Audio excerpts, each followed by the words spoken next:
Shalom, Tuhan memberkati. Baik, selamat pagi. Mari pada pagi hari ini kita bersama-sama mulaikan ibadah kita dengan hati yang penuh ucapan syukur dan dimohon kesediaannya untuk mengangkat tangan bersama. Mari kita percayakan kepada Tuhan. Sesungguhnya pertolongan kita ialah Tuhan yang menciptakan langit dan bumi dan segala isinya. Dan tidak pernah Ia meninggalkan ciptaan tangannya yang selalu dipeliharakannya baik siang maupun malam. Turunlah damai sejahtera dari Allah Bapa dan dari Yesus Kristus Tuhan kita saat kita beribadah kepadanya. Amin.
Shalom, selamat berhari Minggu, selamat beribadah, selamat berjumpa kembali dengan saya Joko Puji Widodo. Senang sekali pada pagi hari ini kita bisa saling berbagi berkat bersama-sama. Baik, sebelum kita mendengarkan firman Tuhan, kita akan semuanya tunduk kepala dan kita berdoa bersama-sama kepada Tuhan terlebih dahulu. Mari Bapak Ibu Saudara, saya ajak untuk berdoa. Tuhan Allah Bapa kami yang berada dalam surga, pada pagi hari ini kami kembali menghadap Engkau. Terima kasih buat kesegaran yang baru, hari yang baru, sehingga kami pada pagi hari ini Tuhan tetap dapat mengikuti ibadah walau secara online. Berkati kami ya Tuhan dengan firman-Mu, bukalah mata telinga kami, hati kami secara rohani, sehingga kami boleh mengerti apa yang menjadi kehendak-Mu pada pagi hari ini.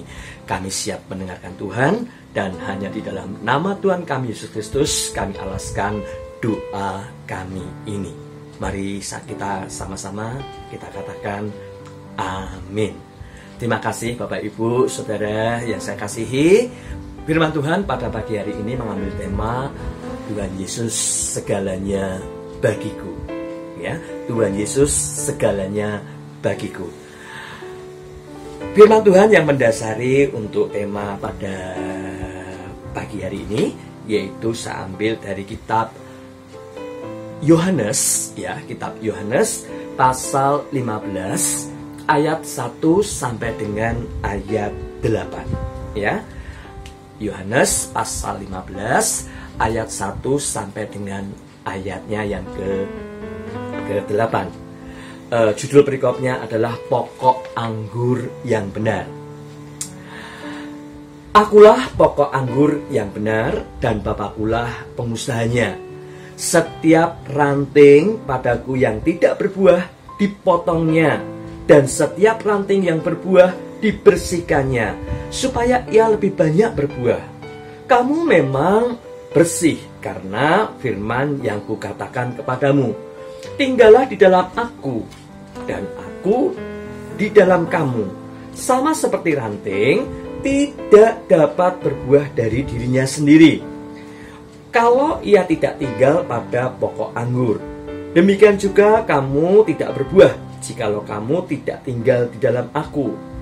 Akulah pokok anggur dan kamulah ranting-rantingnya. Barang siapa tinggal di dalam aku dan aku di dalam dia, ia berbuah banyak. Sebab di luar aku kamu tidak dapat berbuat apa-apa. Barang siapa tidak tinggal di dalam aku, ia dibuang keluar seperti ranting dan menjadi kering. Kemudian dikumpulkan orang dan dicampakkan ke dalam api, lalu dibakar.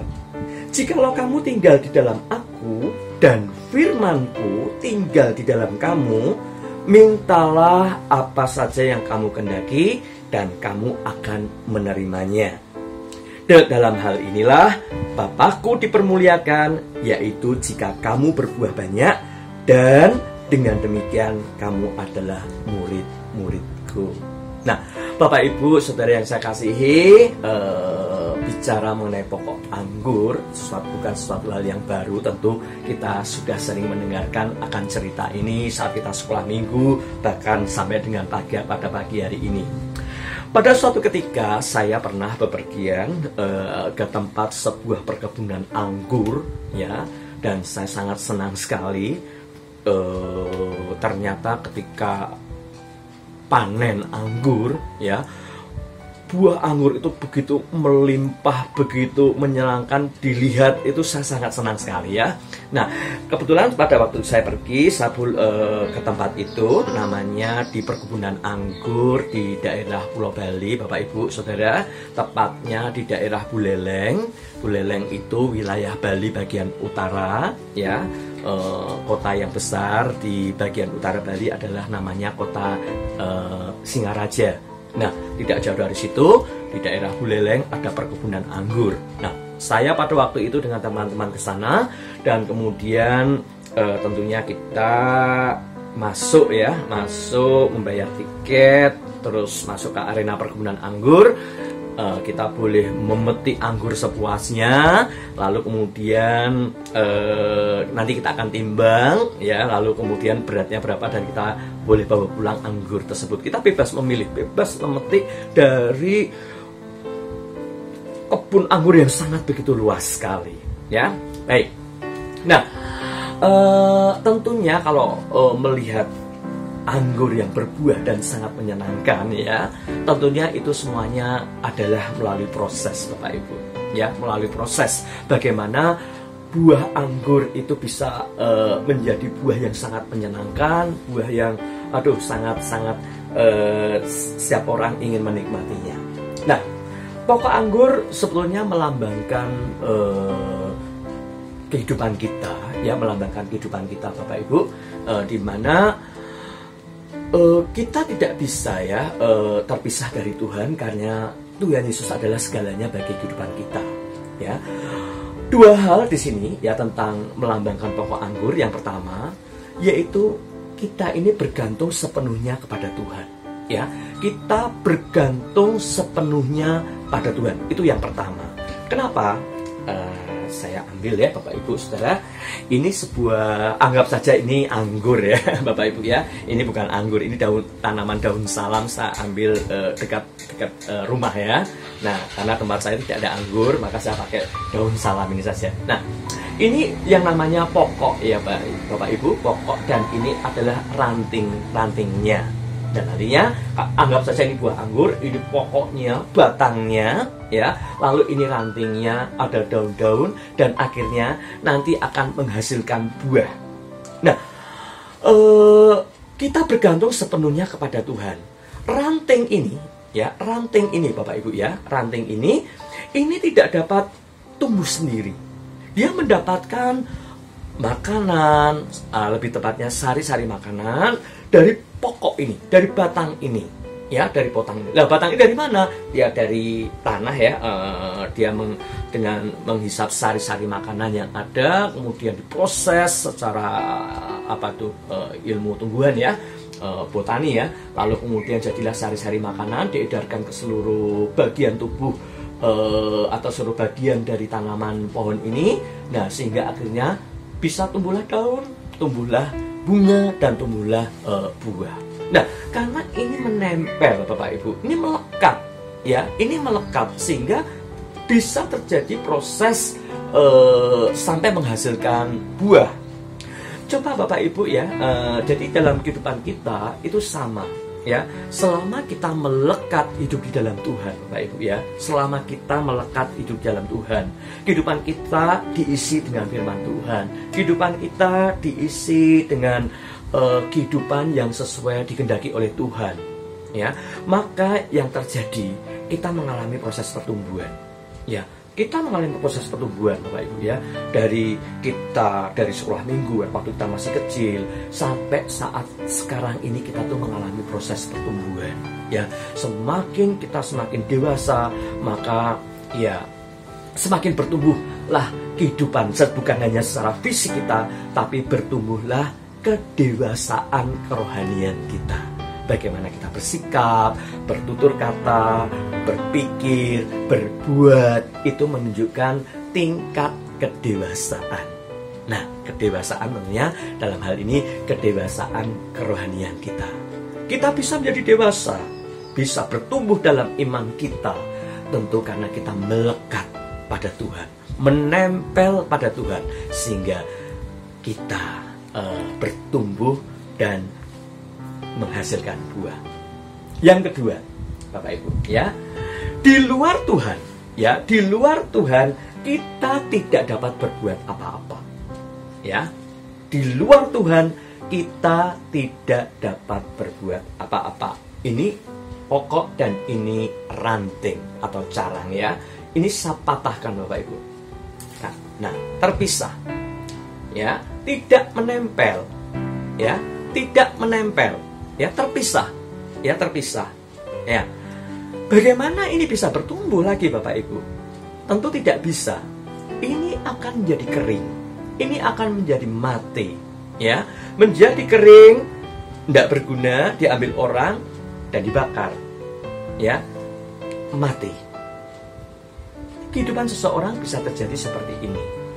Orang bisa mati secara rohani, ya, mati secara rohani karena tidak melekat, tidak menempel, tidak ada firman Tuhan di dalam kehidupan kita. Nah, sehingga bagaimana mungkin ini yang mati dan menghasilkan buah? Tentunya ini tidak mungkin. Nah, Bapak Ibu Saudara yang saya kasihi, firman Tuhan pada bagian ini mengajarkan bagaimana pertumbuhan kehidupan kerohanian kita, ya. Tentunya Tuhan mengharapkan seperti kita seperti pokok anggur yang benar, menghasilkan buah sehingga buah kehidupan kita itu boleh jadi berkat bagi orang lain, ya. Nah, kadangkala di dalam proses pertumbuhan untuk jadi berkat, untuk berbuah itu banyak tantangannya, Bapak Ibu, ya, banyak tantangannya. Suatu tanaman atau suatu pohon bisa terkena benalu, ya, terkena benalu, dan itu menghambat pertumbuhan dari pohon tersebut sehingga susah mendapatkan buah, ya. Bahkan juga bisa tidak menghasilkan buah dan bisa mati.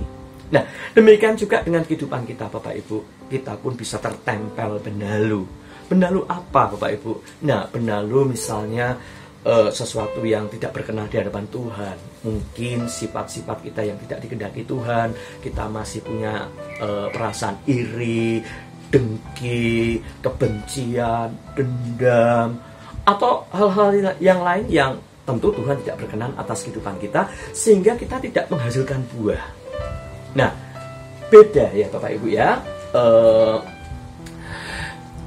Kita dituntut Tuhan untuk menjadi, untuk boleh jadi berkat bagi orang lain. Nah, kita menghasilkan buah. Kita tahu di dalam kitab Galatia, ya, kitab Galatia ya, pasal 5 ya Bapak Ibu ya. Pasal 5.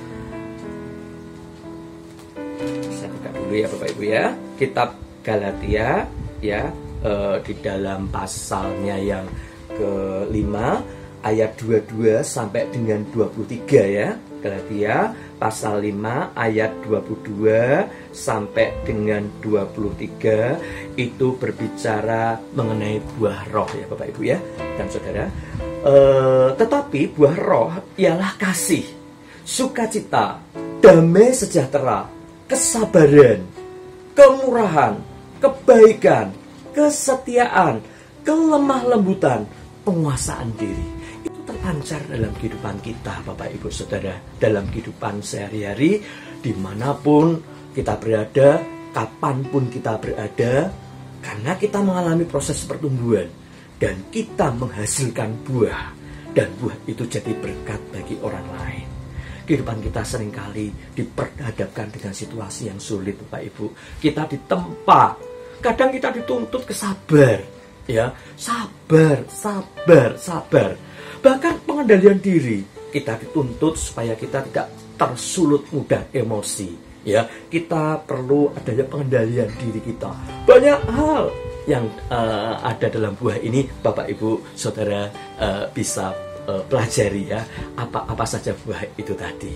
Nah, Bapak Ibu Saudara yang saya kasihi, mari kita hidup bersama Tuhan, karena Tuhan adalah segalanya bagi kehidupan kita.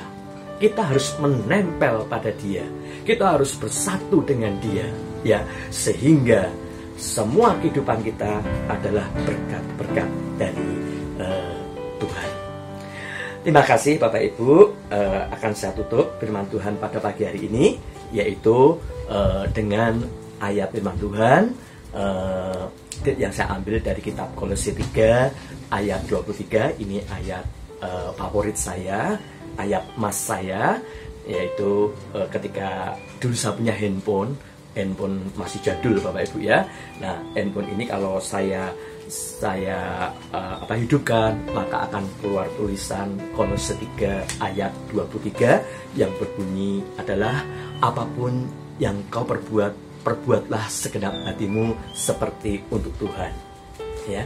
Dan benar Bapak Ibu, kita pahami betul, kita resapi betul, kita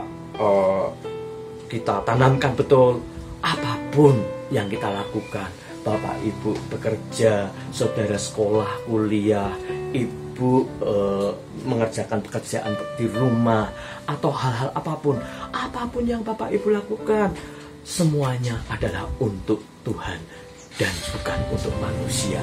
Maka Tuhan akan berkenan atas kehidupan kita. Amin Bapak Ibu.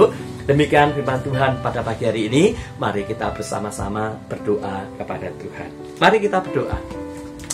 Tuhan Allah Bapa kami yang berada dalam surga, terima kasih buat berkat firman-Mu pada hari ini Tuhan, yang mengajarkan kami untuk kami tetap bersama dan dengan Engkau, karena Engkau adalah segalanya bagi kehidupan kami.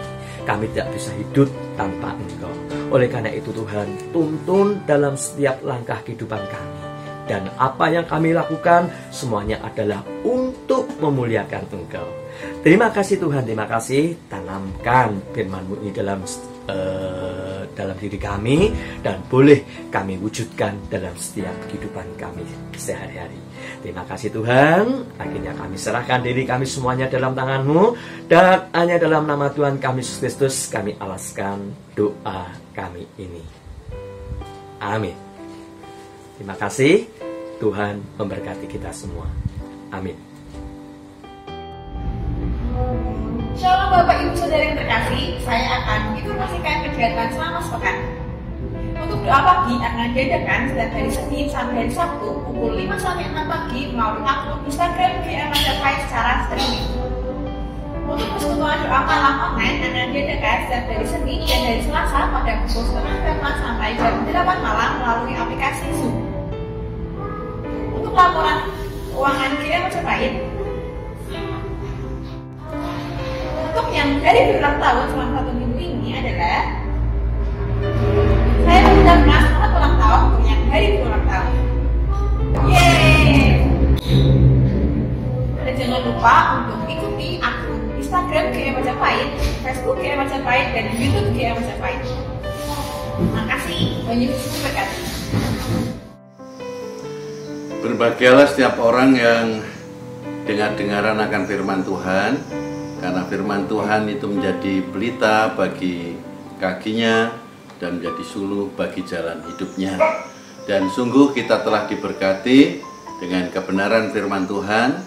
Karena itu atas nama Majelis Gereja Salmasi Jemaat Majapahit, kepada Bapak Joko PW kami mengucapkan terima kasih yang sedalam-dalamnya. Tuhan memberkati. Selanjutnya mari kita akan berdoa syafaat, saudaraku, demi kepentingan bangsa dan negara, dan terutama kota Semarang tercinta, dan secara khusus untuk jemaat Majapahit. Bapa di dalam kerajaan surga, berterima kasih untuk kasih setia Tuhan yang luar biasa. Engkau telah berbicara melalui kebenaran firman-Mu, dan firman-Mu menjadi kekuatan yang baru bagi kami masing-masing.